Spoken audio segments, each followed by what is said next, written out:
Hey there, it's Carrie at Ink Hill Revival. Well, I don't know about you, but I'm starting to get pretty antsy for my turkey and pumpkin pie.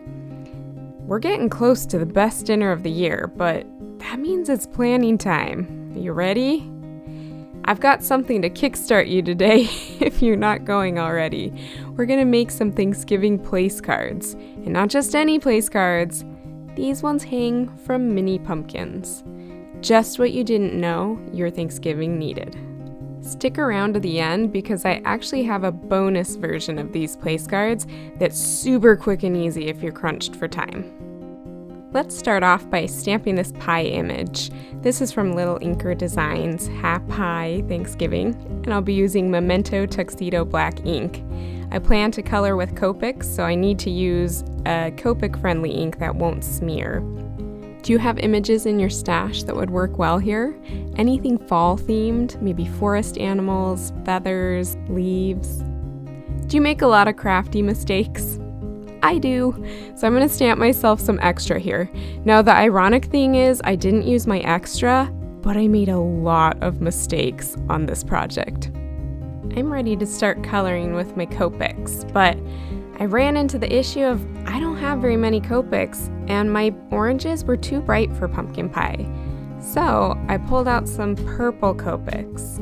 Shh, just pretend this didn't happen. It's mistake number 1. Did you know that you could have more markers than you have right now without buying any more? And same with colored pencils and same with paints. That is the beauty of using the color wheel to your advantage. On the color wheel, the two colors opposite each other are complementary colors. So in this case, orange and blue. Not to be mistaken with purple, like what I did. By pairing complementary colors together, you desaturate. So if you add blue to orange, the orange becomes much duller. If you add orange to blue, the blue will become duller. Use this to your advantage whenever you don't have quite the right tone of marker. You can see that I work from lightest to darkest and then back up to lightest when I use Copics.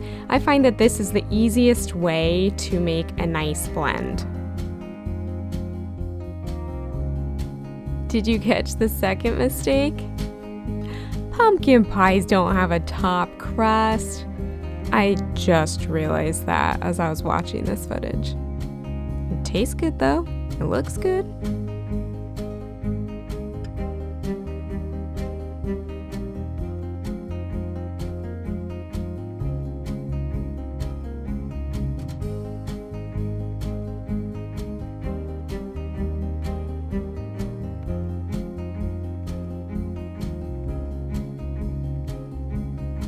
Let me show you how to fix this mistake. I colored outside the lines. Raise your hand if you've done that.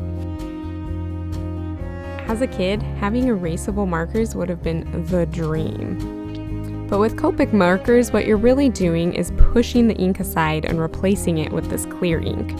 So you want a piece of scratch paper below to soak up the ink that you're pushing aside.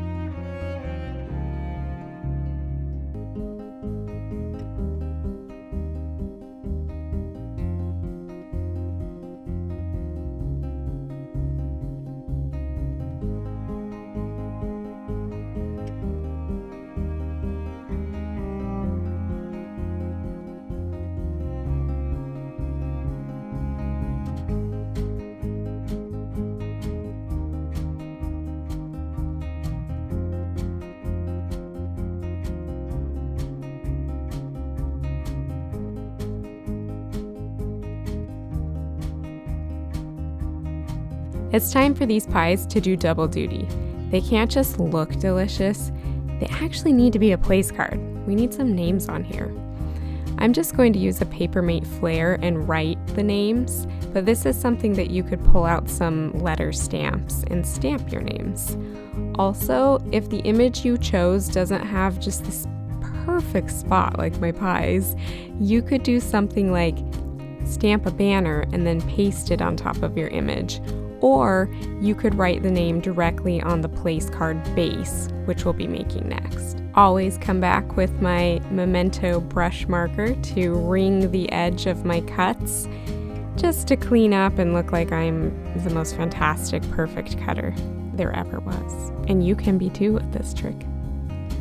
For the place card bases, I am using a 2-inch circle punch, but this is something that's completely flexible. Use whatever you have.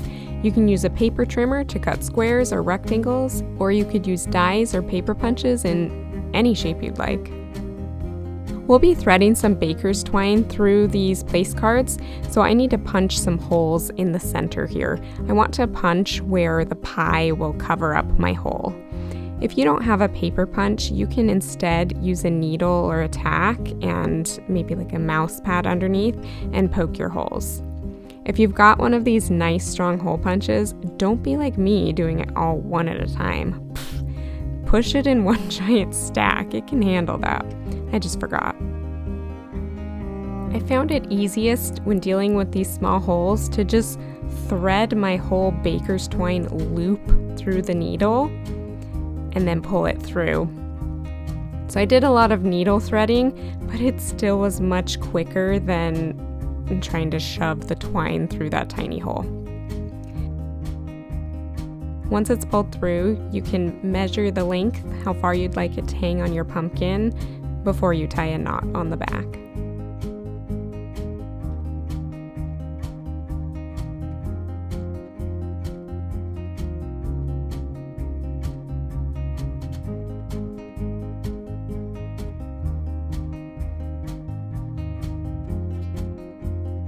It's the final stretch here. Pull out any adhesive that you'd like to attach your imagery to your card base.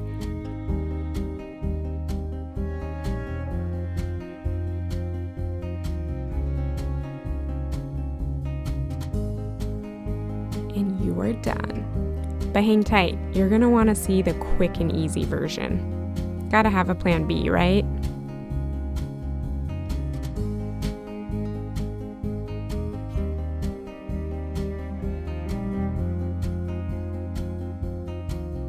Plan B. All you need is your place card bases and some alphabet dies. I'm using the W+9 Whimsy Alpha dies, and I have them centered on each of those place cards as they go through the die cut machine.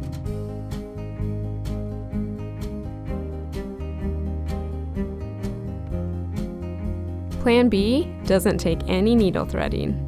I'm just going to cut myself some more of that gold baker's twine and thread it through the very convenient and gigantic die cut letter hole.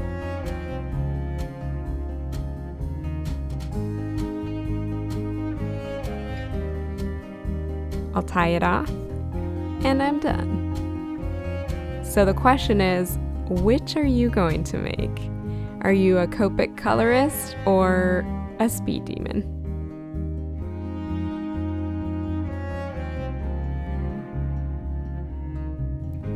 Thanks for hanging out with me. I hope you're able to make some of these place cards for your Thanksgiving dinner. And if you like what you see at my channel, subscribe. You'll be the first to know when a video posts each Monday morning. Have a fantastic week.